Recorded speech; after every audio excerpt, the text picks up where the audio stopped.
नमस्कार। आज हम बात करेंगे भारत के भविष्य की और इस बातचीत का आधार है एक नई बहुत ही दिलचस्प रिपोर्ट। ये रिपोर्ट साफ साफ बता रही है कि कैसे आर्टिफिशियल इंटेलिजेंस, जिसे हम सब एआई कहते हैं, भारत के ग्रोथ का सबसे बड़ा इंजन बनने वाला है।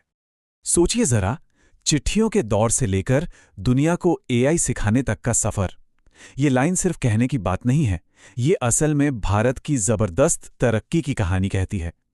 एक वक्त था जब हम सब खतों पर निर्भर थे और आज हम उस मुकाम पर हैं जहां दुनिया को एआई सिखाने का दम रखते हैं। और इसी लंबी छलांग पर आज हम बात करने वाले हैं। तो चलिए इसे थोड़ा और गहराई से समझते हैं। देखिए, ये मामला सिर्फ कोई नई टेक्नोलॉजी अपनाने का नहीं है। बात इससे कहीं ज्यादा बड़ी है। बात है एआई को हमारी पहचान, हमारी नेशनल आइडेंटिटी का हिस्सा बनाने की। बिल्कुल वैसे जैसे आज डिजिटल पेमेंट्स हमारी रोज की जिंदगी में घुल मिल गया है ना? अब आते हैं उस बड़े लक्ष्य पर जिसके बारे में आजकल खूब चर्चा हो रही है, विकसित भारत। लेकिन ये सिर्फ एक सपना या कोई नारा नहीं है, ये एक ठोस इकोनॉमिक टारगेट है और इसे हासिल करने के लिए हमें लगातार एक बहुत तेज रफ्तार से आगे बढ़ना होगा। अब देखिए, नीति आयोग की जो ये नई रिपोर्ट आई है ना, वो बिल्कुल साफ कहती है कि इस मंजिल तक पहुंचने के लिए प्रोडक्टिविटी और इनोवेशन, इन दोनों ही चीजों में एक जबरदस्त, मतलब एक बहुत बड़ा जंप चाहिए। तो फिर सवाल उठता है कि ये नई ग्रोथ आएगी कहां से? कौन बनेगा ये नया इंजन? अच्छा, रिपोर्ट एक अंदाजा भी लगाती है। वो कहती है कि अगर हम अपनी अभी की रफ्तार से ही चलते रहे तो साल 2035 तक हमारी इकोनॉमी करीब करीब $6.5 ट्रिलियन की हो जाएगी। अब सुनने में तो ये बहुत बड़ा नंबर लगता है ना? लेकिन विकसित भारत वाले लक्ष्य के लिए ये काफी नहीं है। हमें एक बूस्टर डोज की जरूरत है। और वो बूस्टर क्या है?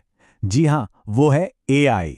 रिपोर्ट का अनुमान है कि एआई अकेले, सिर्फ एआई, हमारी इकोनॉमी में $1.7 ट्रिलियन और जोड़ सकता है। अंदाजा लगाइए, ये इतनी बड़ी रकम है कि दुनिया के कई छोटे छोटे देशों की पूरी इकोनॉमी भी इससे कम है।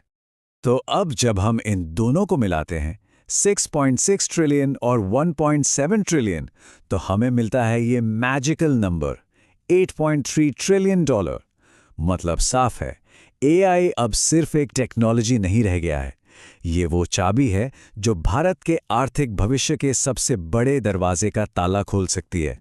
लेकिन रुकिए, ये जो बड़े बड़े नंबर्स हैं, ये जो ट्रिलियन डॉलर्स की बातें हैं, इनके बीच एक बहुत ज़रूरी सवाल भी है। सवाल ये है कि इस टेक्नोलॉजी के तूफान का हम पर, मतलब आम लोगों पर क्या असर पड़ेगा। तो चलिए अब कहानी के इस ह्यूमन एंगल को समझते हैं। और वो सवाल क्या है? यही कि हमारी नौकरियों का क्या होगा। ये वो एक सवाल है जो आज हर किसी के दिमाग में घूम रहा है कि भाई, अगर मशीनें ही इतनी स्मार्ट हो गईं तो हम क्या करेंगे? हमारी जॉब्स का क्या होगा? और देखिए, ये डर, ये चिंता बिल्कुल जायज़ है। और ये चिंता सिर्फ हम आप जैसे आम लोगों की नहीं है। देश की वित्त मंत्री निर्मला सीतारमण ने खुद इस बात को माना है। उन्होंने कहा कि अगर 80% लोग अपनी जॉब से हटते हैं और हम उन्हें एआई की मदद से नई स्किल्स नहीं सिखाते, तो वो इस नई इकॉनमी का हिस्सा नहीं बन पाएंगे।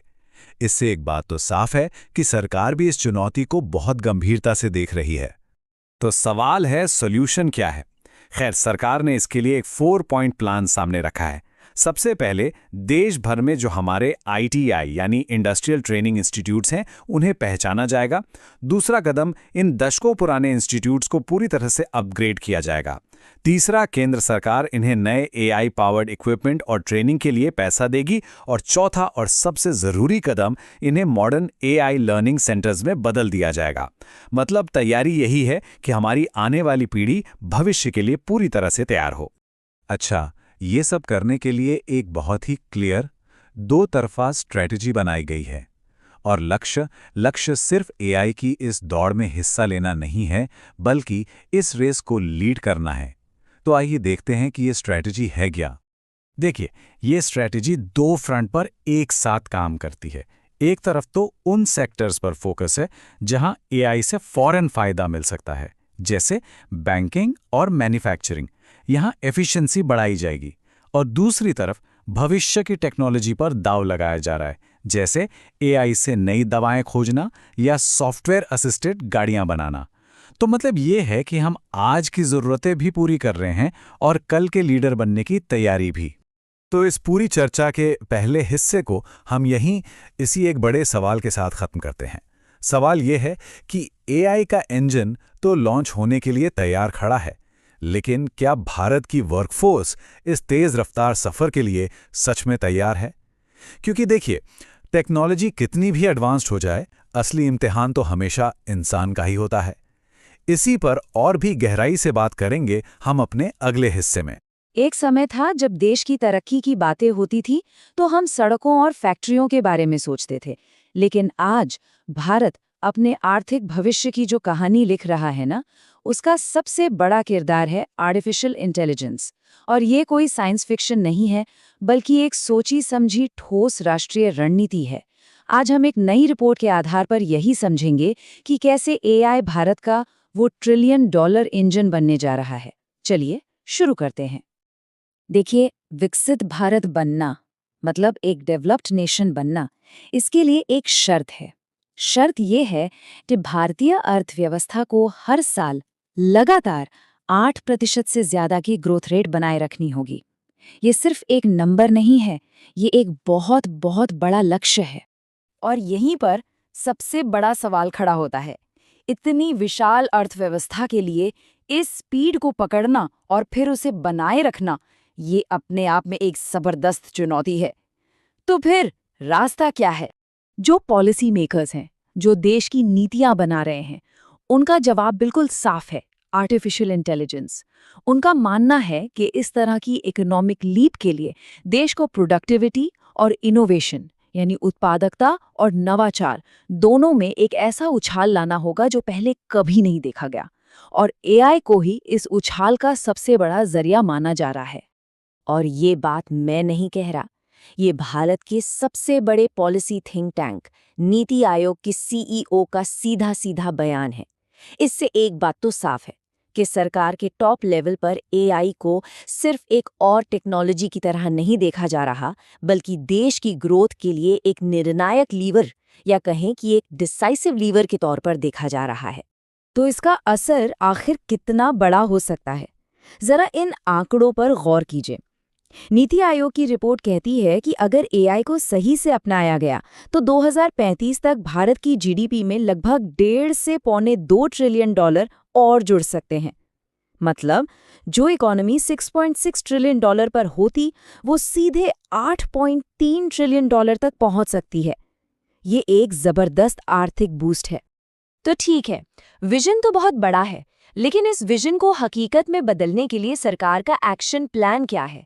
आइए देखते हैं कि इस पर काम कैसे हो रहा है। सूचना प्रौद्योगिकी मंत्री अश्विनी वैष्णव के मुताबिक स्ट्रैटेजी के 2 मेन पिलर्स हैं। पहला, नई एआई टेक्नोलॉजी की रिसर्च और डेवलपमेंट में दुनिया के लीडर्स में शामिल होना, और दूसरा, एक बहुत बड़ी और स्किल्ड वर्कफोर्स तैयार करना जो इन टेक्नोलॉजीज का इस्तेमाल कर सके। मतलब सिर्फ टेक्नोलॉजी बनानी नहीं है, उसे चलाने वाले लोग भी तैयार करने हैं। और ये वर्कफोर्स तैयार करने का तरीका बड़ा दिलचस्प है। इसके सेंटर में रखा गया है ITIs को, यानी इंडस्ट्रियल ट्रेनिंग इंस्टीट्यूट्स को। ये वो दशकों पुराने संस्थान हैं जो देश के हर जिले में है और अब तक युवाओं को वेल्डिंग, मैकेनिक जैसे काम सिखाते आए हैं। अब इन्हें एआई के नए युग के लिए पूरी तरह से ट्रांसफॉर्म किया जा रहा है। इसके लिए वित्त मंत्री निर्मला सीतारमण ने एक हब एंड स्पोक मॉडल का ऐलान किया है। इसमें क्या होगा कि कुछ मुख्य ITIs को एडवांस्ड हब बनाया जाएगा और उनके आसपास के छोटे ITIs को स्पोक्स की तरह उनसे जोड़ा जाएगा। सरकार इन सभी को अपग्रेड करने के लिए पैसा देगी और उन्हें AI ड्रिवन ट्रेनिंग टूल से लैस करेगी। इसका मकसद है कि AI स्किल्स देश के हर जिले तक जमीनी स्तर पर पहुंचे। लेकिन AI की जब भी बात होती है तो एक चिंता हमेशा रहती है, और वो है नौकरियों पर इसके असर की। सच तो ये है कि AI एक ही वक्त में नौकरियां बना भी सकता है और खत्म भी कर सकता है। और ये चुनौती कितनी बड़ी है, इसका अंदाज़ा इस नंबर से लगाइए। वित्त मंत्री ने खुद बताया कि एआई की वजह से जो बदलाव आएंगे उनसे हमारी वर्कफोर्स का 80% हिस्सा डिसलोकेट हो सकता है। अब डिसलोकेट का मतलब ये नहीं कि सबकी नौकरी चली जाएगी, नहीं, इसका मतलब है कि उनके काम करने का तरीका, उनके रोज के टास्क पूरी तरह से बदल जाएंगे। पर जैसा मैंने कहा, सिक्के का एक दूसरा पहलू भी है। PwC की एक रिपोर्ट का अनुमान है कि 2035 तक एआई भारत में 90 लाख मतलब 9 मिलियन नई नौकरियां पैदा भी करेगा। यहीं पर ये विरोधाभास साफ साफ दिखता है। और यहीं पर वित्त मंत्री का नजरिया पूरी डिबेट को एक नया एंगल देता है। वो इस 80% के आंकड़े को एक प्रॉब्लम की तरह नहीं बल्कि एक मौके की तरह देखती हैं। उनका कहना है कि यही वो विशाल समूह है जो AI ड्रिवन अपस्किलिंग मतलब नए स्किल सीखने के लिए सबसे ज्यादा तैयार है। तो इस तरह जो एक चुनौती दिख रही थी वो देश का सबसे बड़ा मौका बन जाती है। चलिए अब ये देखते हैं कि ये AI स्ट्रैटेजी जमीन पर अलग अलग इंडस्ट्रीज में असल में क्या बदलाव लाने वाली है। जरा इन आंकड़ों को देखिए। मैन्युफैक्चरिंग में स्मार्ट डिजाइन और प्रिडिक्टिव मेंटेनेंस से 100 अरब डॉलर तक की वैल्यू ऐड हो सकती है। फाइनेंशियल सर्विसेज में पर्सनलाइज सेवाओं से 55 अरब डॉलर तक। फार्मा में AI दवा खोजने की लागत 30% तक कम कर सकता है। और ऑटोमोटिव सेक्टर में सॉफ्टवेयर असिस्टेड गाड़ियां 25 अरब डॉलर का एक्सपोर्ट बेनिफिट दे सकती हैं। ये दिखाता है कि बदलाव हर सेक्टर में कितना गहरा और बड़ा होने वाला है। लेकिन इस पूरे सफर में एक आखिरी और शायद सबसे जरूरी चुनौती भी है, और ये चुनौती सिर्फ टेक्नोलॉजी की नहीं है बल्कि गवर्नेंस की है, मतलब शासन की। वित्त मंत्री के भाषण में ये एक बहुत ही अहम बात थी। उन्होंने कहा कि जिस तूफानी रफ्तार से टेक्नोलॉजी भाग रही है ना, उसी रफ्तार से हमारे नियम कानून यानी रेगुलेशन को भी भागना होगा। अगर टेक्नोलॉजी एक स्प्रिंट लगा रही है, एक तेज दौड़ लगा रही है, तो रेगुलेशन को भी स्प्रिंट ही लगाना होगा, वो पीछे नहीं रह सकता। उनका संदेश एकदम क्लियर था। हम ये सोचकर आराम से नहीं बैठ सकते कि हमने एक बार नियम बना दिए और काम खत्म। AI जैसी तेजी से बदलती टेक्नोलॉजी के लिए लगातार फुर्तीले और डायनामिक शासन की जरूरत है। ऐसा शासन जो इनोवेशन को रोके नहीं बल्कि उसे जिम्मेदारी के साथ आगे बढ़ने में मदद करे। और आखिर में यही सबसे बड़ा सवाल है जिस पर हमें सोचना है। टेक्नोलॉजी तो स्प्रिंट लगा रही है, इसमें कोई शक नहीं, लेकिन क्या हमारा रेगुलेटरी सिस्टम, हमारे नियम कानून इस रेस में उसके साथ कदम से कदम मिलाकर चल पाएंगे? भारत का AI पावर्ड भविष्य इसी एक सवाल के जवाब पर टिका है। भारत की AI महत्वाकांक्षा पर हमारी सीरीज के इस आखिरी हिस्से में आपका स्वागत है। आज हम उस स्ट्रेटेजिक रोड मैप को समझने जा रहे हैं जो भारत को AI की दुनिया में एक ग्लोबल लीडर बनाने के लिए तैयार किया गया है। और देखिए, केंद्रीय मंत्री अश्विनी वैष्णव की ये बात एक तरह से पूरी तस्वीर साफ कर देती है। वो साफ कह रहे हैं कि AI कोई मामूली टेक्नोलॉजी नहीं है। नहीं, ये तो हमारे जीने और काम करने के तरीके को जड़ से बदलने वाला है। तो इस पूरे बदलाव को अच्छी तरह समझने के लिए हम इस स्ट्रैटेजी को इन 5 हिस्सों में देखेंगे। हम बड़े विजन से शुरू करके जमीन पर इसके असर तक जाएंगे। तो चलिए सबसे पहले और सबसे जरूरी सवाल से शुरू करते हैं। आखिर भारत की आर्थिक तरक्की के लिए AI इतना अहम क्यों है? अब जरा इन आंकड़ों पर गौर कीजिए, ये सच में चौंकाने वाले हैं। रिपोर्ट्स का मानना है कि सिर्फ AI को अपनाने से भारत की GDP में सोचिए करीब 1.7 ट्रिलियन डॉलर्स का इजाफा हो सकता है। और यहीं पर ये बात और भी साफ हो जाती है। देखिए, विकसित भारत का लक्ष्य हासिल करने के लिए हमें लगातार 8% से ज्यादा की ग्रोथ रेट चाहिए, और AI को इसी ग्रोथ को पाने का सबसे बड़ा जरिया माना जा रहा है। मतलब जो पॉलिसी मेकर्स हैं वो AI को सिर्फ एक ऑप्शन की तरह नहीं देख रहे हैं, नहीं, वो इसे सबसे असरदार टूल मानते हैं जिससे प्रोडक्टिविटी बढ़ेगी और हम उन बड़े लक्ष्यों तक पहुंच पाएंगे। ठीक है, तो एक बड़ा विजन तो है, लेकिन उसे जमीन पर उतारा कैसे जाएगा? अब आते हैं अपने दूसरे पॉइंट पर। सरकार इस AI पावर्ड ग्रोथ के लिए इकोसिस्टम कैसे तैयार कर रही है? तो सरकार की जो रणनीति है वो असल में 2 मजबूत पिलर्स पर खड़ी है। पहला, देश में ही रिसर्च और डेवलपमेंट को इतना बढ़ावा देना कि हम नई टेक्नोलॉजी में दुनिया को लीड कर सकें। और दूसरा, ये पक्का करना कि हमारे पास स्किल्ड प्रोफेशनल्स की एक बड़ी फौज तैयार हो। और ये बहुत दिलचस्प है। यहाँ हम देख सकते हैं कि कैसे ज़मीनी स्तर पर काम हो रहा है। जो हमारे ITIs यानी इंडस्ट्रियल ट्रेनिंग इंस्टीट्यूट हैं, उन्हें अपग्रेड किया जा रहा है ताकि देश के हर जिले में लोगों को AI की ट्रेनिंग मिल सके। जाहिर है, जब भी इतना बड़ा बदलाव आता है तो नौकरियों को लेकर चिंताएं और सवाल उठते ही हैं। तो चलिए इसे समझते हैं। यहाँ वित्त मंत्री निर्मला सीतारमण इस पूरी बात को एक अलग ही नजरिए से देखती हैं। वो कहती हैं कि इसे नौकरियों के जाने के डर से मत देखिए, बल्कि इसे एक बहुत बड़े मौके की तरह देखिए। मौका AI की ही मदद से लोगों को आने वाले कल की नौकरियों के लिए तैयार करने का। और अगर बात मौकों की करें तो नई नौकरियां बनाने की क्षमता बहुत बड़ी है।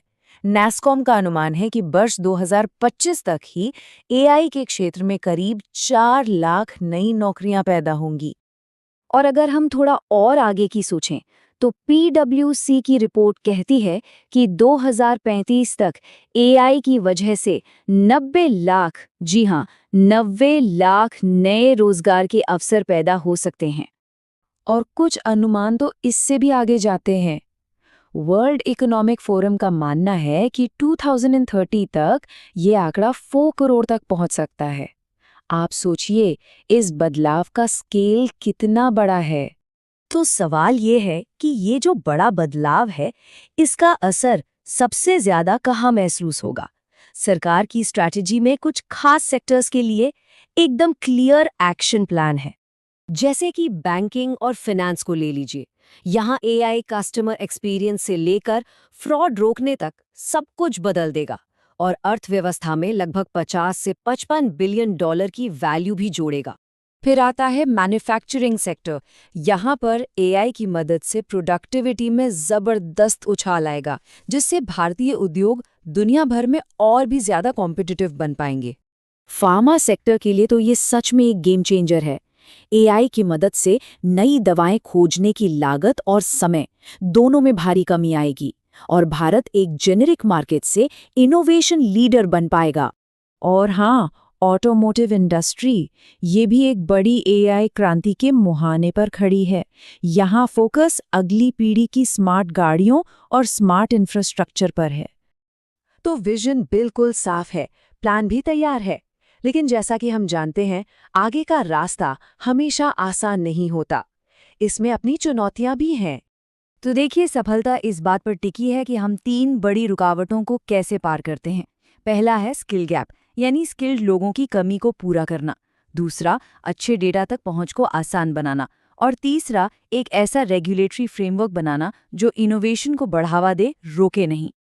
और अच्छी बात यह है कि सरकार इन चुनौतियों से निपटने के लिए पहले से ही कदम उठा रही है। AI फॉर इंडिया और AI फॉर ऑल जैसे प्रोग्राम्स के जरिए रिसर्च को फंड किया जा रहा है और बड़े पैमाने पर लोगों को ट्रेनिंग देने का लक्ष्य रखा गया है।